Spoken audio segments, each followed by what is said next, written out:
Hi, everybody. Good afternoon, good morning, depending on where you are, and welcome to day 2 of the Public Finance Forum.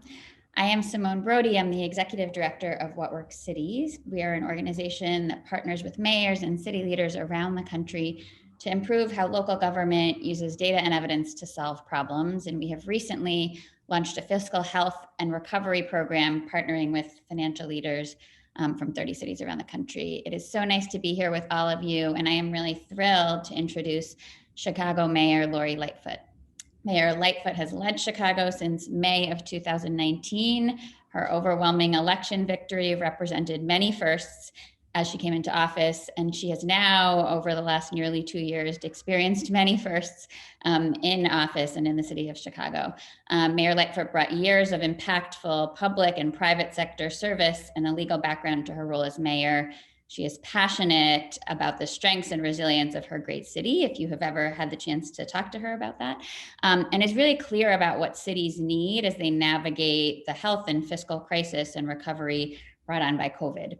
And so with that, I'm really excited to welcome Mayor Lightfoot, who's going to share some remarks, and then we'll jump into questions. Thanks, Mayor. Thank you, Simone, and thank you, everyone. It's great to be with you, even virtually, in this forum today. I'm going to start and give a few opening remarks to kind of give the landscape of what we've been experiencing from a fiscal perspective here in Chicago, and then I look forward to taking your questions. So good morning, everyone. It's a pleasure joining you. This year has really been a tremendous one. There are going to be many books that are written about 2020, and many of the chapters are going to be very tough for us to read, even having lived through that. Between our revenue losses last year and what we're expecting this year here in Chicago, COVID-19 has essentially evaporated $1.7 billion over 2 years from our city funds out of a $4 billion corporate budget, forcing us to cut costs, raise taxes, and borrow more, none of which we're happy about. And through my city's number, and though my city's numbers may be different in scale, my guess is that many of you who are listening have experienced the same thing in your cities. We also need to be honest with ourselves about what lies ahead. Like the rest of the world, I am absolutely thrilled to see vaccines coming online. Now, I will not hesitate to say we need more. We need to see the increase in first doses coming on a weekly basis, but it absolutely offers light at the end of a very long, dark tunnel. But as it stands, we won't reach max inoculation here in the United States until the middle of the year at the earliest. That's about 6 more months of continued restrictions on economic activity, not to mention the ongoing cost of responding to COVID-19 itself. 6 more months, and that's if everything goes well. I know I may be painting a dour picture, but everyone here already knows what I'm talking about. Our task before us is not just how we get back into the black, but how we do it in a way that's equitable, inclusive, and it leaves us financially better and healthier than when the crisis began. Now, we're going to get our conversation started here in a few moments, but before I do, let me leave you with a couple key points. The first is Washington. We absolutely must have more stimulus support, and we need it delivered in the right ways. I want to be clear on this. I'm grateful for the bill that passed last month and the funding it gives across COVID testing, vaccine distribution, small business aid, food programs, unemployment extension, and much more. But yet we all know that the package as passed was critically flawed. Unlike the CARES Act, this latest package deliberately failed to directly support our state and local governments. We can't afford, literally, to have that happen again. And when it comes to creating stimulus for our economies, our state and local governments are where the rubber meets the road, and you all know that. As I've been saying to anybody at the federal level who will listen, and particularly the Biden folks, the cities are where it happens. The federal policy doesn't get executed if it's not supported and funded at the city level. We have to have a seat at the table. And I've been encouraging the incoming administration from day one of our first contacts back during the transition.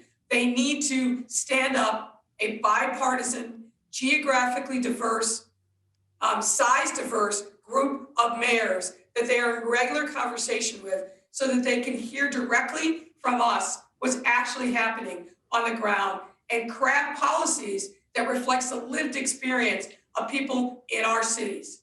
That is critically important, and it needs to be done on a systematic way so that it's part of the policy making processes for this new administration. Now, part of the reason that the CARES Act was so effective is because it empowered our state and local governments to directly support people's lives. Republican leaders in Washington responded to this success by cutting direct state and local support entirely and holding up the entire package if it was provided. What we need is unrestricted funds coming to our governments.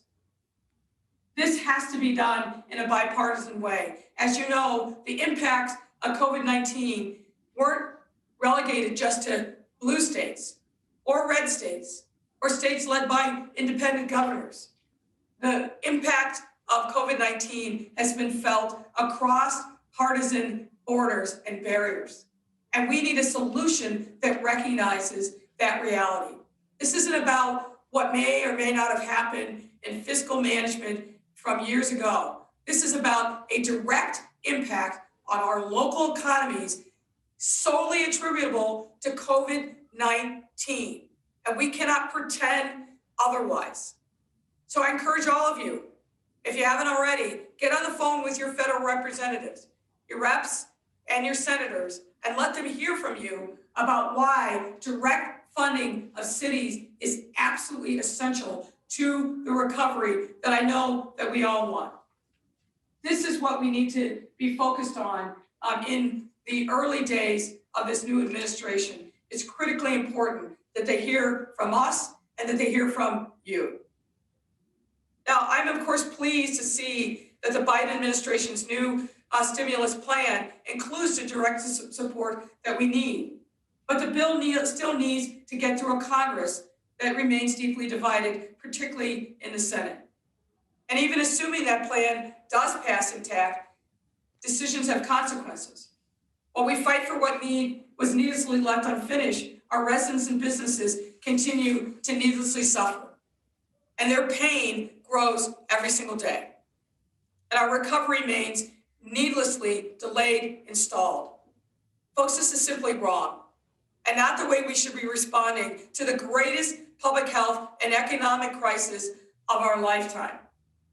With that in mind, I do want to leave you with this final point before we begin our discussion, and that is, again, a call to action. As I said earlier, our cities may be different, but our experiences are the same. This is the moment that we can and must work together across party lines to support each other. When we work collectively, our voices grow exponentially. And let me say that again. When we work collectively, our voices grow exponentially. We are more powerful when we are united. Whether in forums like this, through organizations like the U.S. Conference of Mayors or other similar groups, or in regional bodies like the Metro Mayors Caucus that I help lead here in the Chicagoland area. However it's done, through whatever means, we need to work together. We need to amplify our concerns and our voices so that our legislators in Washington and the new administration hear us, and we are voices that simply cannot be ignored. And we need to continue to build on the partnerships and the networks and influence that already exist. We need to do that because our residents deserve no less. So thank you very much for inviting me here today, and I look forward to the conversation. Simone, I'll turn it back to you. Thank you, Mayor, for those remarks. There's so much to dig in on there, so we are going to jump right in. You talked a bit about stimulus, probably the hottest topic for many cities and in the municipal finance world right now. Can you talk a little bit concretely about sort of what stimulus, what this new package that's proposed would mean for Chicago, how you might use the funds, and even what the cost of not getting them might be? Sure. For 2021, we were facing a $1.2 billion budget deficit, almost 75% of which was directly attributable to COVID. And we worked really, really hard to close that budget deficit with members of City Council. And we did it on the assumption that we would not receive any additional federal stimulus. We did it with a property tax increase tied to the consumer price index. We did it by borrowing significant monies. But before we did all that, we did it by finding even more efficiencies in the way the city government works. Our philosophy is we have to look inward first before we turn to our residents to give us more of their hard-earned tax dollars. But even with that, it was a struggle of monumental proportions. And given where we are right now with the forecast for 2022, it's going to be a big challenge for that year as well. So what the stimulus monies would mean for us, not only supporting additional initiatives here in the city, but directly for city government, if the stimulus is delivered, it gives us unrestricted funds. It helps us rethink some of the cuts, some of the borrowing, and some of the other things that we were compelled to do because we had no help from Washington, D.C. So it will be consequential, to be sure. Thank you, Mayor. And we've talked a lot about, obviously, the new administration and what that might mean for cities. Can you share what your big agenda items are at the federal level for the new administration, even outside of stimulus? Well, number one, to work with us as partners. I can't tell you from the very first call that we had with a member of the Biden team during the transition, and now we're in weekly contact with them, if not even more frequent. It is like a breath of fresh air to be engaging with people who say, how can I help? Who extend their hand in partnership and candidly, not some other digit. It makes a difference to us that they are listening. So that is agenda number one. Keep the conversation going, keep listening. Of course, we want the stimulus bill passed. We need an infrastructure bill desperately in our city. And I'm not saying anything that probably a lot of other mayors and CFOs across the country wouldn't say amen to. And also, obviously, we need federal government to really step up and fulfill the role that was missing over the last 10 months with the COVID response, and particularly now regarding vaccines. I'll say it again, I'm a broken record on this and I don't mind that. We need more first dose vaccines. The fact that we were getting less and less every week under the former administration was going dramatically in the wrong direction. And at the rate that we were getting it, it would take us about 18 months to vaccinate people here in Chicago. Our economy and our psyche can't wait that long. We've got to significantly increase the amount of first doses that are coming to cities. We're fortunate that we get direct supply from the federal government, but it's not enough. So those are some of the top of mind items for this first and second quarter of 2021 for us. That's great, and I'm sure it rings true to many of the folks on this call as well. You did this morning and have talked a lot about equity, and I know that in the cities that we are working with, we are all thinking in much bolder ways about how we address the deep inequities in cities, frankly, sometimes perpetuated and sometimes even created by government and government structures. And so I'd love to hear how your city is thinking about changing its budgeting practices to really drive more equitable outcomes. I think people are thinking a lot about we need to address equity, and the struggle that we're all in now is like, what are the actual changes we need to make and how do we do that quickly? And I think also understanding that fiscal health is not in conflict with equity. And in fact, they're often driving in the same direction. So would love just your reflections on that, some of the reforms you're taking, and how you think about, equity in the context of long-term fiscal health. So I'll talk about it in terms of the kind of inside-outside game, if you will. If you spend much time with me, you're going to know that I'm a huge sports fan. So things come back to sports analogies for me. From the inside, I, as the mayor, have to continue to preach the gospel of equitable and inclusive economic growth. Every opportunity I get to say it, I do, because I believe in it. Before I became mayor, in some ways it was hard to discern what the city's economic policy was, but it certainly didn't see the totality of our city. Our city is bigger and larger than our central business district, or some of those surrounding neighborhoods. We got 77 neighborhoods. They are all rich and textured and layered. They are all have opportunities, but also challenges. One of the signature economic development policies that we introduced early on in this administration was a program called Invest Southwest. And for those of you who are not Chicagoans, our Black and brown neighborhoods are primarily on our south and west sides of our city. These are neighborhoods that literally hadn't seen much in the way of investment in decades. And it showed. And they were hurting and hungry for economic development. So we announced a program in the fall of 2019 where we were going to commit $750 million city dollars to these neighborhoods and use it as a catalyst to spur philanthropic and private capital investments. And even during the pandemic, we invested last year $70 million and then attracted another $300 million in investments in commercial corridors in our city's south and west side neighborhoods, and more to come. So for me, one of the big lessons of the pandemic is we've got to stay the course when it comes to equity and inclusion. We've got to stay the course on making necessary investments that can change the fortunes of lives of individuals and neighborhoods and communities. It's not a luxury for better fiscal times. It is a necessity for us to continue to make the kind of investments and speak our values, and we've done just that. And I'm happy to say that because I have preached the gospel of inclusive and equitable economic growth, because we put our money where our mouth is, even during these tough fiscal times, we have seen, as I illustrated, our business community really respond. Having investors recognize that there are great investment opportunities outside of the central business district that can really bring catalytic change to our neighborhoods. I was at an event in early December in an area of the city on the west side that really has seen no economic development of any meaningful kind in at least 2 decades, if not longer.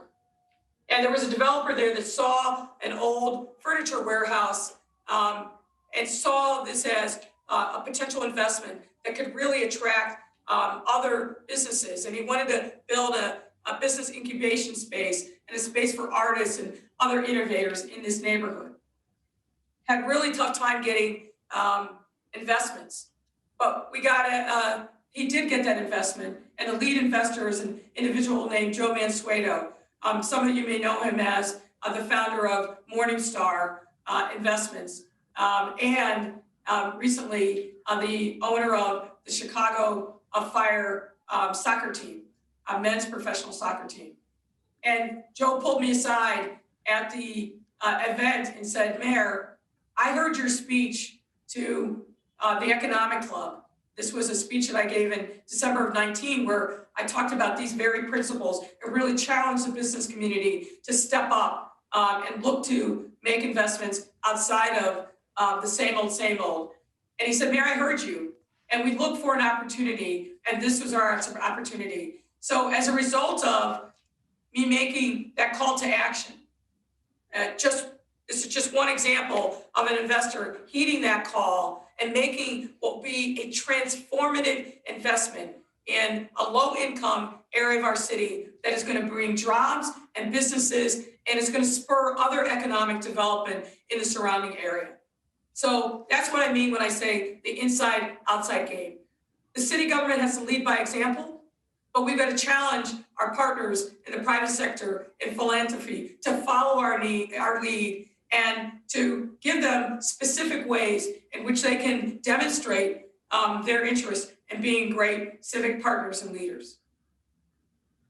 Thank you, Mayor. That was a great example, I think, for the many public and private finance experts on the phone and on the call to think about what is all of our role in really driving the long-term success of our communities. And surprisingly, that went very fast, but our time is up. I will ask, actually, as we close, if you have any final sort of call to action that you would like to make to this great group of really leaders in the municipal finance world, any parting thoughts that they should take with them?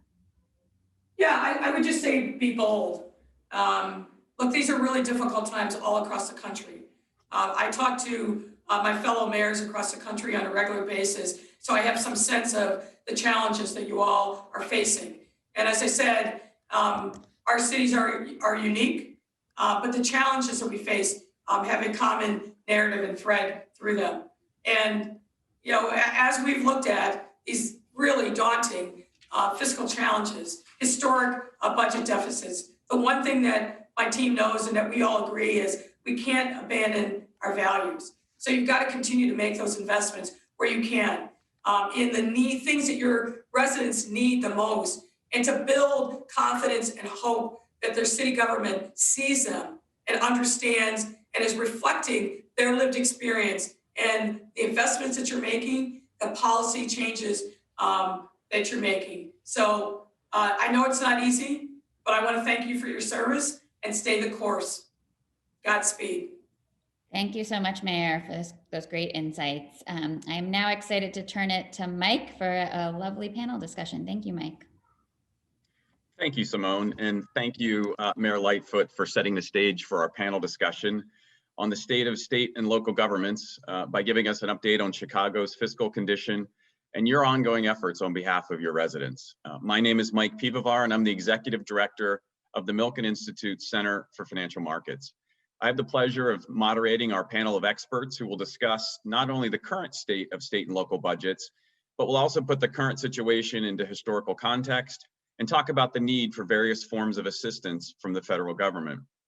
We'll move beyond the headlines and generalities and do a deep dive into specific conditions in specific localities and discuss some detailed recommendations. Our all-star panel of speakers today is Emily Brock, Director of Federal Affairs at the Government Finance Officers Association, Austan Goolsbee, the Robert P. Gwynn Professor of Economics at the University of Chicago, and former Chairman of the Council of Economic Advisors to President Obama. Elizabeth Reich is the Chief Financial Officer of the City of Dallas, and Tobias Reed, the Oregon State Treasurer, will be joining us momentarily. Austan, let's start with you.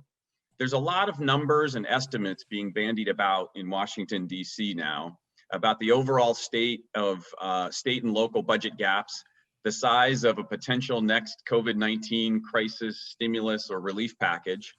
Now, 12 years ago, you came to DC as one of President Obama's principal economic advisors, and you had to immediately deal with the global financial crisis and the resulting Great Recession that negatively affected, among other things, state and local budgets. So in terms of the state of state and local government fiscal conditions, put the current environment in context. How are you looking at the situation now, and how does it compare to 2009?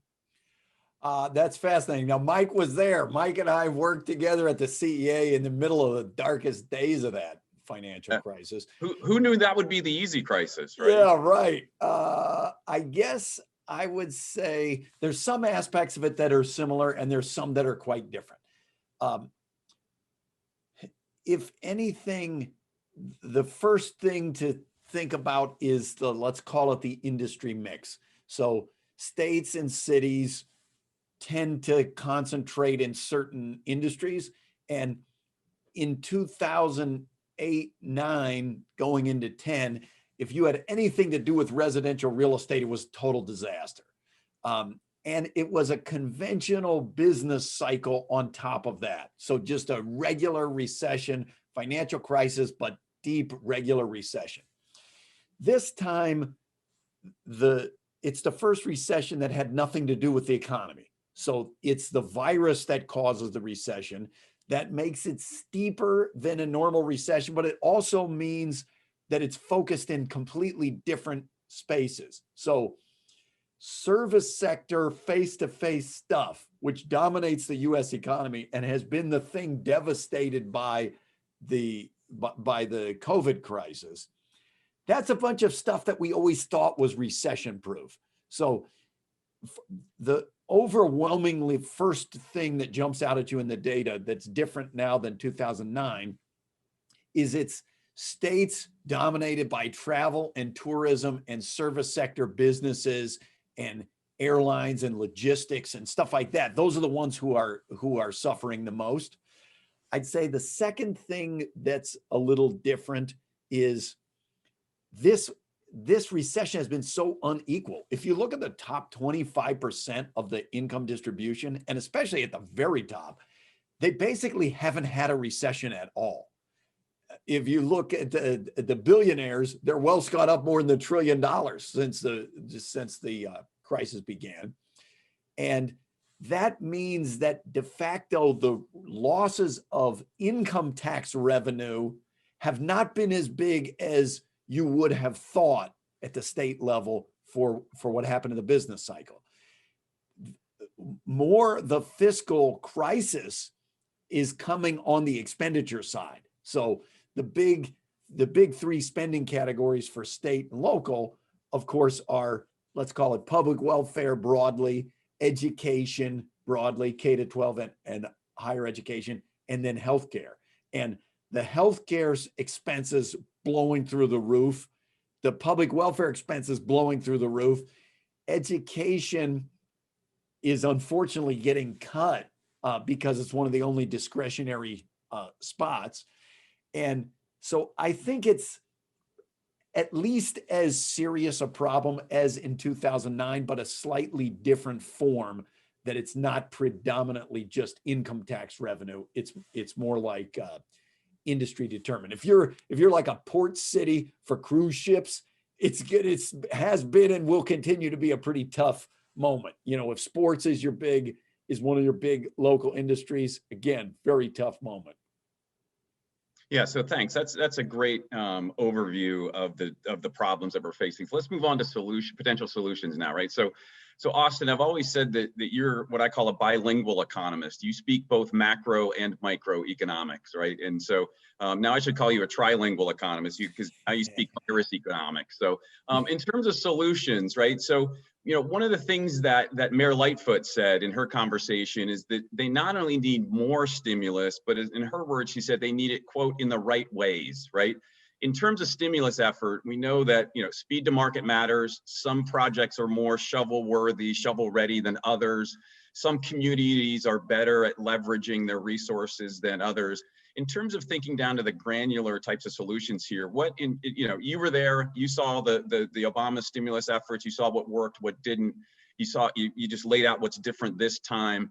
In your opinion, what should policymakers be focusing on in terms of not only the amount of stimulus, but how they should be targeting it? Well, look, Milken's done a lot of excellent work in this space. I always say that the first rule of virus economics is the most important thing you can do for the economy is get control of the spread of the virus. And I think if they could wave a magical wand and have everybody was eligible for the vaccine on Monday and got it, I kind of think by Friday, much of the economy could just go right back to what it was doing before. It's not like a regular recession in that way, where you're kind of looking for money. And I guess I make only the semantic point. I don't really consider this stimulus. I think that's the wrong word. This is disaster relief payments that are, as I say, very much like burning money to stay warm until you can get the furnace fixed.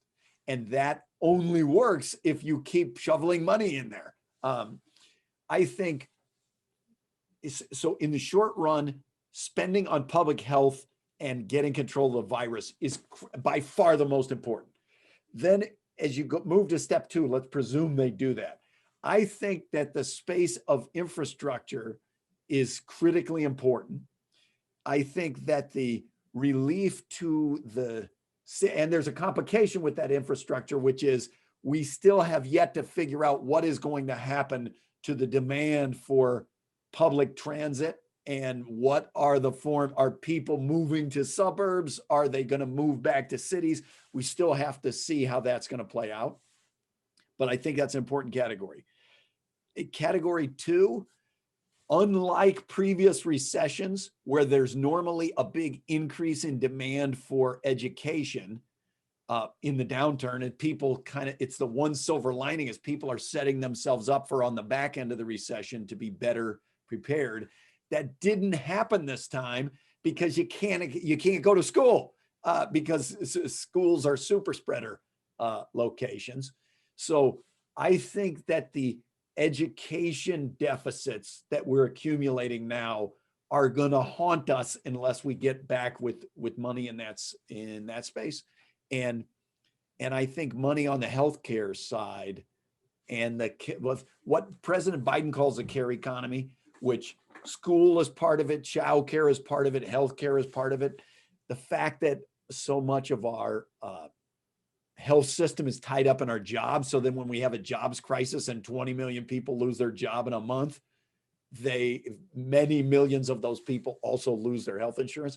I think that whole space is kind of a mess.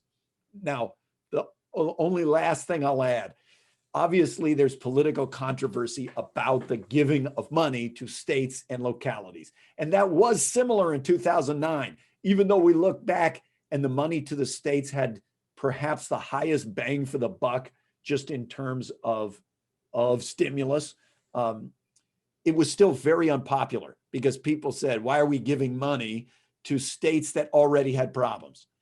I think it would behoove everybody trying to foster state support, which I think is important so they don't have to fire the police and firefighters and teachers and spiral the business cycle worse. It behooves everyone not to make it tied to how big a state's deficit was, not to make it tied to any pre-COVID actions taken by the states, but instead to tie it to size of the virus, size of the population, tied to the philosophy that says big national shocks, that's exactly what national debt is for. If you say, why does state and local debt exist separately from national debt? The answer is because states and localities should be able to make their own choices. If they want to have higher tax rates and a stronger safety net, they could choose to do that.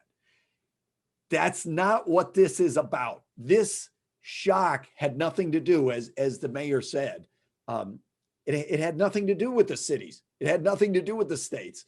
And the silver lining is that it's affecting everybody. This isn't restricted just to cities. This isn't restricted just to blue states. And I think if packaged correctly to make clear, this is not going to reward anybody's choices to be profligate or anything like that. This is literally just trying to address national shocks so that they don't spiral into a worse business cycle. I think that's going to be an important component as well. Yeah, thank you. So Emily, let me follow up on Austan made some great points there, not only about the economics of, call it stimulus, call it relief package, whatever it was, but the politics surrounding it, right? So you spend a lot of time in your role representing your 20,000 plus members, public finance officials throughout the country, talking about the need for direct stimulus or direct relief for municipal governments. And we heard Mayor Lightfoot urging everyone to get on the phone and call their congressional representatives. Give us some insights into the current state of play in Washington, D.C. in terms of relief for state and local governments. What are the biggest areas of bipartisan agreement? What do you think are the biggest areas of disagreement? And given the political environment, what is your best estimate for the timing of a bill? Thanks, Mike. And I fair warning, I'm going to echo exactly Mayor Lightfoot's plea to reach out.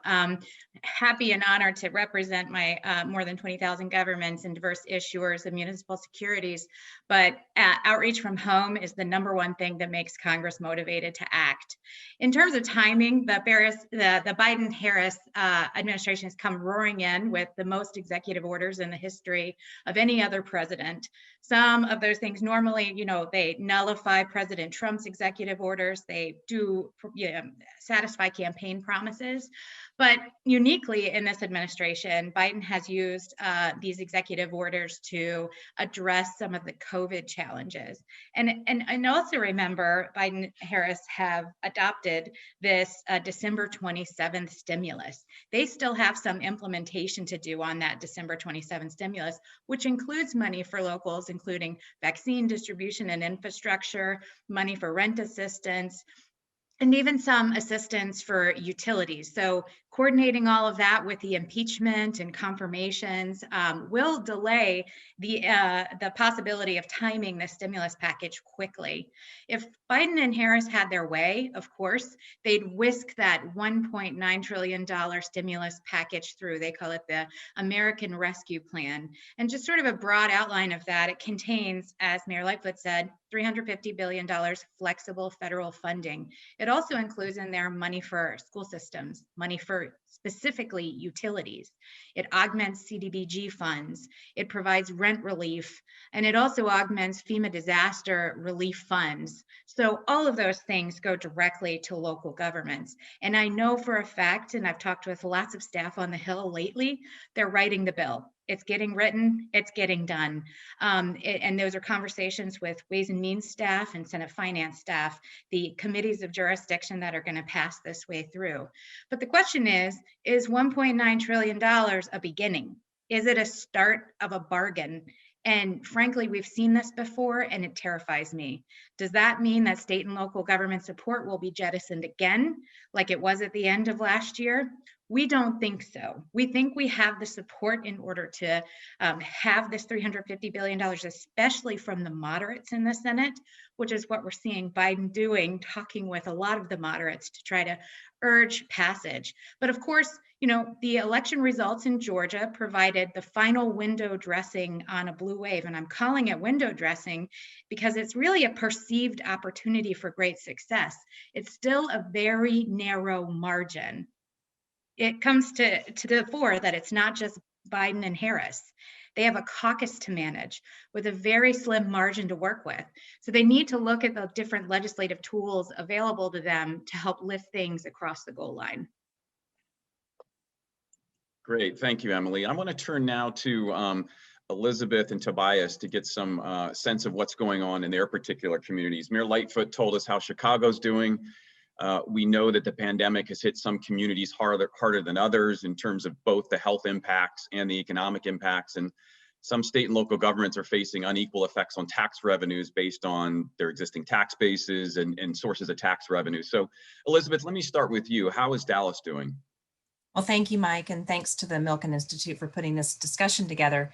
So yesterday was the deadliest day in the battle against COVID in Dallas County. We reported 1,700 new cases and 40 deaths. So in total, we have more than 250,000 people who've tested positive, and at least 2,100 people have died.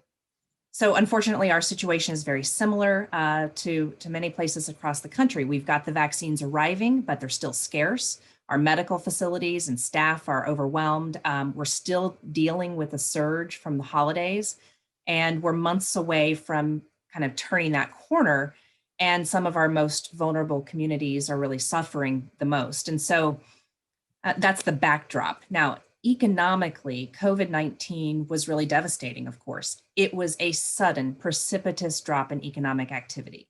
So if I look back at April, that first full month of and we were largely quarantined, our sales tax receipts for the month of April were down 24.4% year over year. And that's even more striking when you consider that for October through January last fiscal year, our receipts had been up 10% year over year. Hotel occupancy collections in April were down 91%. Love Field emplanements plummeted to almost zero. With our closed facilities, we lost millions in charges for service. So we lost all of that revenue at a time, of course, when the community needed us most. They needed us for rental assistance, for small business assistance. Our homeless community needed us. And we needed to transform the city from one that had been, you have to show up to work, to one that needed to be able to work from home. And so we cut expenses, we froze hiring, travel, and non-essential spending. We furloughed about 390 employees between March and September. Now, by September, our sales taxes had recovered a bit. They were still in the negative year over year, and we were under budget by about $15 million. And we had lost close to $18 million in charges for service. Hotel occupancy taxes in September were down 55% year over year, so a little bit of recovery. Similarly, emplanements at Love Field were less than half of the pre-pandemic levels. So there were two things that worked in our favor in FY20. First, we had the Coronavirus Relief Fund. Dallas received $234 million. And as Emily can attest, we all advocated for flexibility in how we could use those funds. And 9 versions of Treasury FAQs later, we had enough flexibility to be able to make use of the funds. And I'm proud to say Dallas has expended all of our coronavirus relief funds. We spent it on public health and safety, testing, PPE, homeless assistance. We spent it on the community, rent and mortgage assistance, eviction assistance, food, mental health, bridging the digital divide, small business and nonprofit assistance. And then we spent it on service delivery, retrofitting city facilities, buying all of the technology we needed to enable work from home, and additional sanitation pickups. And importantly, we were able to charge millions in payroll to the Coronavirus Relief Fund because our employees had shifted to working on those response activities. Now, the second thing that helped us in FY20 was that cities in Texas are property tax dependent. Over half of our general fund is from property taxes, and that's a lagging indicator. So our values were determined on January 1st of 2020 prior to the pandemic. It's not going to be until FY22 that we see that revenue effect. A couple of other things. In Dallas, we have a biennial budget. So in the summer of 19, we had already put forward a budget for the current fiscal year that we're in, FY21. And so a year later, now we've got a pandemic. When we adopted the budget, we had to adopt a budget that was more than $50 million less than we had planned. We balanced it. We made the cuts that we needed to make, but it certainly wasn't easy. So that's why we urgently need assistance now. We've got to pay for those COVID expenses. We're still rolling out testing and vaccinations, and we're out of federal money for help on that. And we need to restore the cuts that we made. And then going back to what helped us in FY20, property taxes being a lagging indicator, that's going to come back to us in FY22 and last for a while. We budgeted for a value increase, a revenue increase from property taxes. I don't know that that's going to come in. I've talked with our appraisal district. I believe we will see commercial values drop, particularly in hospitality, retail, and restaurant. And so I think we're going to lose that. We had budgeted for about $29 million in increased property tax revenue. I think we'll not only lose that for next year, but we'll probably see even more of a drop. And so we've got to have that direct, flexible federal assistance. We need to be able to deal with these kind of revenue losses for years to come. And that brings me to what I'll say finally, which is we never really fully recovered from the last recession. The population growth in the city of Dallas from 2008 to 2019, we increased 13%, but we actually dropped in FTEs in the city by about 600. And of course, there are lots of reasons for ups and downs in staffing, but I think it's fair to say we didn't fully recover in terms of the service we provide or the staffing that we have. And I'm sure that smaller communities that didn't have the kind of economy that really recovered like Dallas's economy did and aren't having those influxes of population like we still are, probably didn't recover even as well as we did. So we had ground to make up and now we're further behind. Yeah, thanks, Elizabeth. So Tobias, I want to come to you now, right? So I noticed when Elizabeth was speaking, you were nodding your head, particularly with the sense of urgency for relief payments coming from the federal government, and then also the fact that Dallas had not fully recovered from the last recession there. So give us a sense of how is Oregon doing, and are those things that you share, and maybe some differences that you're facing? Thanks, Mike, and thanks, Milken. I think it's another example of why you're a good moderator, because you did notice me nodding a lot at what Elizabeth was saying and what Dr. Goolsbee was saying. There are certainly differences in states and communities, but there are a lot of common themes, and I think I'm probably better able to talk about the economics and skip over the obvious and really significant, immediate experience that COVID is having for everybody. I'm tempted, I think, to adopt the answer I've heard some other people give when they're asked, how are you doing? And there's some version of COVID okay. And so I think that's kind of where we are in Oregon. We're faring a little better than I think we initially feared, at least in the economics. That's a credit to our legislature, where I was once a member, and some really diligent building up of our reserve funds in the recovery that preceded this downturn. But what I think that really fails to capture is stuff that has already emerged as a theme in the other panelists' comments. The expenses have exploded. Our needs have really increased significantly. We've had to move really significantly to support renters and homeowners. Public health is really stretched thin. Obviously, the schools and universities are seeing decreases in revenue at the same time their expenses are going up. So it just doesn't go away at the same time that our revenue is coming down. And as both Dr. Goolsbee and Elizabeth said, this is right on the heels of when we finally gotten to the point that we felt like we had recovered from the last recession, finally begun to be at a place where we could make serious reinvestments in K-12 and higher education, and making headway on our unfunded pension liabilities, and being smart and proactive around economic development and critical infrastructure. So it's certainly disheartening in that sense. But I want to point out two other things that maybe haven't come up quite as much yet.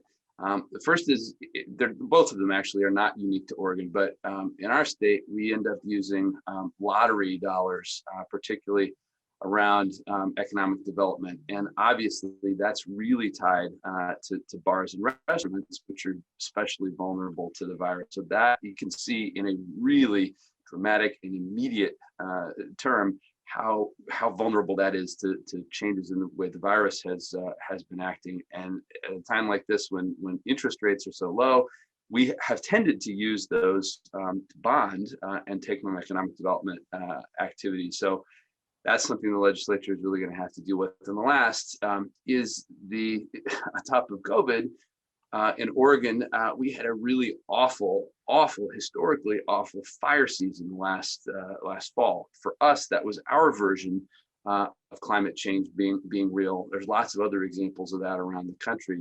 But I think we've got to take that seriously in addition to COVID. So it's as if that weren't enough, we've also got fires in Oregon that we're dealing with. So a lot of similarities to what you've heard before, and maybe a couple of different things in Oregon as well. Yeah, Tobias, thank you and Elizabeth for sort of highlighting some of the similarities and also the unique challenges we're facing across this. And and what Elizabeth was arguing for, more flexibility in spending those dollars, seems to be particularly important in this situation. Elizabeth, let me come back to you. You're participating in the CFO forum that's happening alongside this public finance forum with CFOs from other cities throughout the country. Can you share with us what you and your colleagues are discussing and what you're hoping to accomplish from this forum?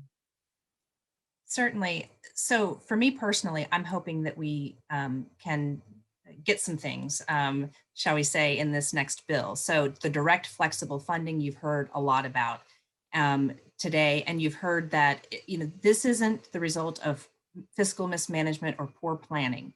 And budget shortfalls have serious consequences. And so we are a big buyer and we are a big employer. And that direct flexible funding will avoid deepening the recession. So there's that.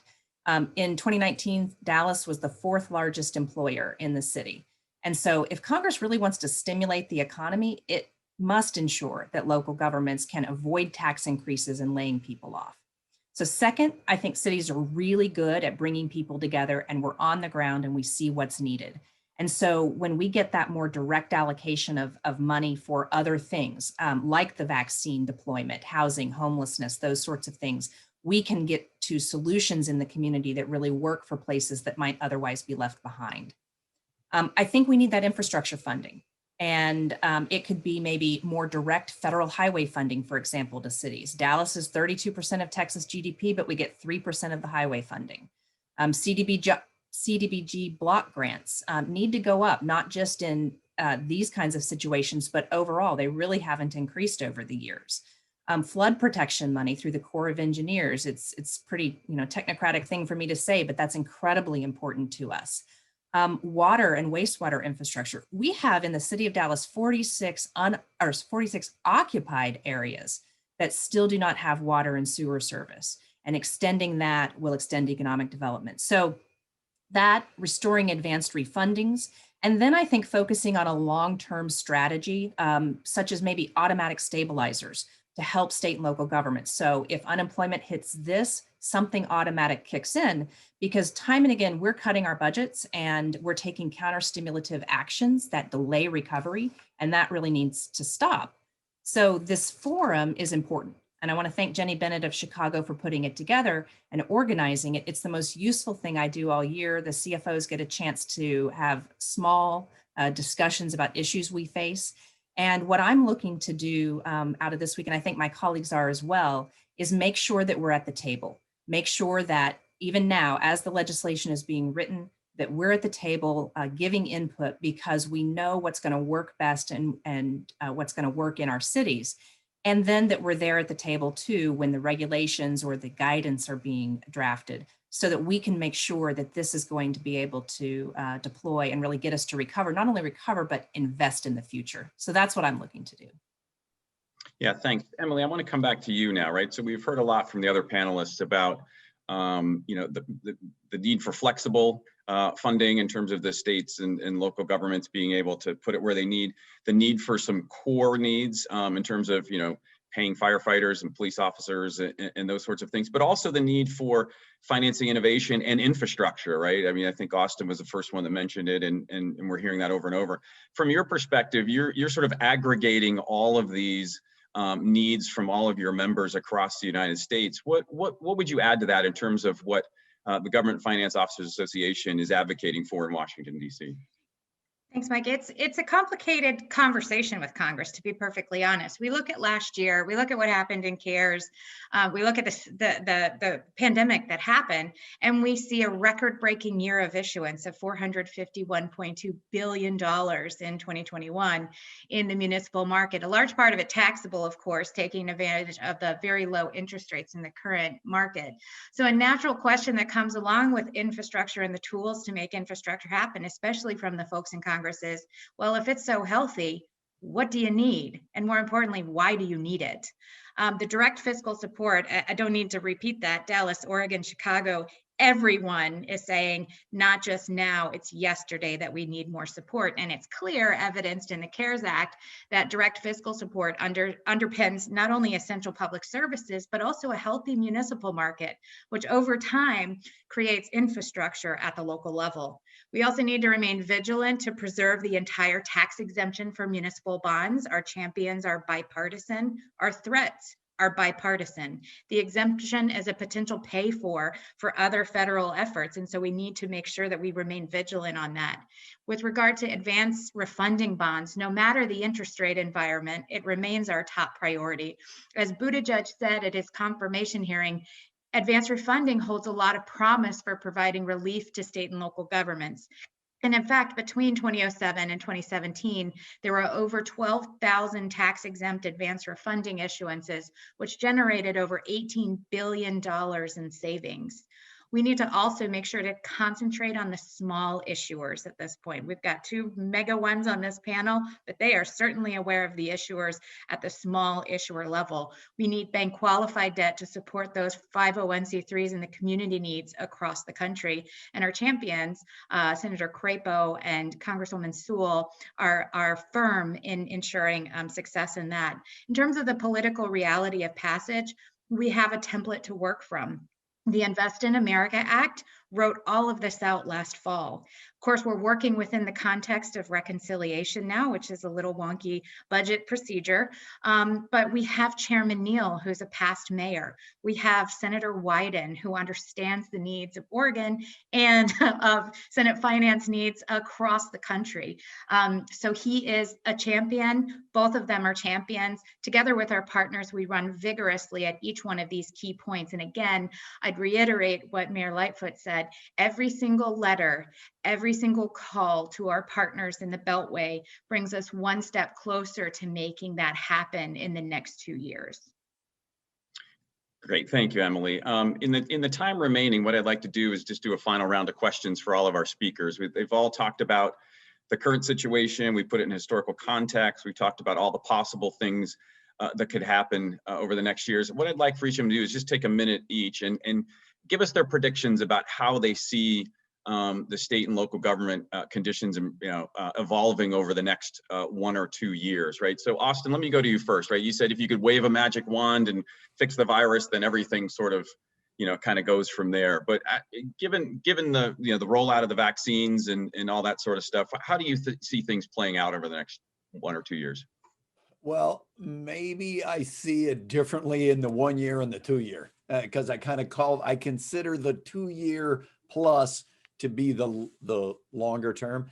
I think for the next 1 year, it's going to be the states and the cities are probably going to be in a tough spot.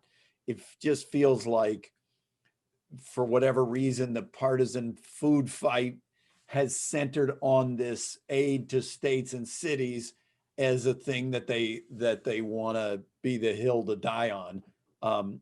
So I feel like there's going to be less of that than there should be.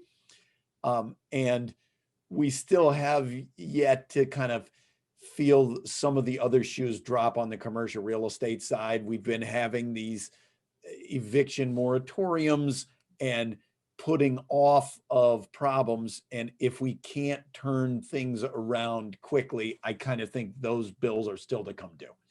That said, over the longer run than just the next 12 months, I actually think that too much has been made of COVID changing permanently our relationship with cities. I think if you look at a 175-year trend in all rich countries, not just the United States, it's been increasing urbanization. And that's because we are more productive and our pay is higher when we are in the same locations. So I think as we get on the back end of this virus, I think much more will come back than maybe right now seems. So I think it will probably work out okay, but I do think for 12 months, it's going to be pretty bumpy. Okay, Tobias, you agree or disagree over the next 12 months? Oh, it would be a foolish thing for me to disagree with Dr. Goolsbee. In fact, I do think he's right, though, on the substance. But I guess what I would try to do is put a slightly positive spin on that and say, maybe it's going to force us to do some things differently. I'm here in my cloffice, my desk in the closet in the basement, and it's a victory today that you have not yet heard our 6th grade daughter or 2nd grade son. Every parent has some version of this. And so I think a lot about, like, maybe this is going to be the actual nudge that we need to admit that we're not, most of us, farmers anymore. And so we could jettison the summer break and think about how education can work differently. Maybe we can flip the classroom where lectures are delivered with technology, and you can stop and rewind and listen as you need to, and then use time together, whether it's physical or virtual, to go over the stuff you didn't get or to do group work. So this is me searching for the silver lining, because I agree it's going to be tough for the next year, but hopefully we can get some good out of it in the longer run too. Well, that's great. And thanks for the silver lining, and thanks for teaching me a new term, clawfus, right? Closet office. I never knew that one. So Elizabeth, right? So Austan said, right, people haven't sort of figured out the next shoe to drop, right? And you sort of put property taxes on that, right? And that's going to be coming due at some point. There's uncertainty around that. Given that in the background, how do you see things playing out over the next year or two? Well, I agree. And I agree as well that cities are not dead. And though we're going to see those commercial property tax values decline, certainly I think next year and perhaps again, depending on how quickly the vaccine is widely available. And that's going to be a problem for us. I don't think that long term we will see fewer people in cities or fewer people in offices. In fact, maybe we'll see the death of the open office culture and go back to more private offices. I mean, that maybe that's what social distancing in a pandemic will bring us, but I don't think we'll see the end of people coming to a downtown area and being in offices. So that's really what I see coming. Great. Emily, last word. Last word, my glass is half full here. So far, the level of engagement and the strength in our outreach has been met with support with our national leaders. It'll only improve from here as long as we keep that drumbeat going. And I feel confident that the chief financial officers and the finance folks in cities are making the case. And that is something that we lean on for our champions going forward. Great. Thank you all for a wonderful session and for sharing your insights on the state and local governments today. I also want to thank Mayor Lightfoot for taking the time out of her busy schedule to be with us, and for Simone Brody for her great interview of Mayor Lightfoot. I want to thank all the CFOs who participated in the CFO Forum, including Elizabeth, that we held alongside this event. And finally, a big thank you to my Milken Institute colleague, Dan Carroll, who organized both of these timely and informative events. Dan leads both our program in excellence and equity in public finance and the resilient infrastructure financing initiative at the Institute. To learn more about these programs, as well as our other initiatives, please visit our website at milkeninstitute.org. I hope everyone remains safe and healthy, and I look forward to the not too distant future when we can hold events like these in person. Goodbye.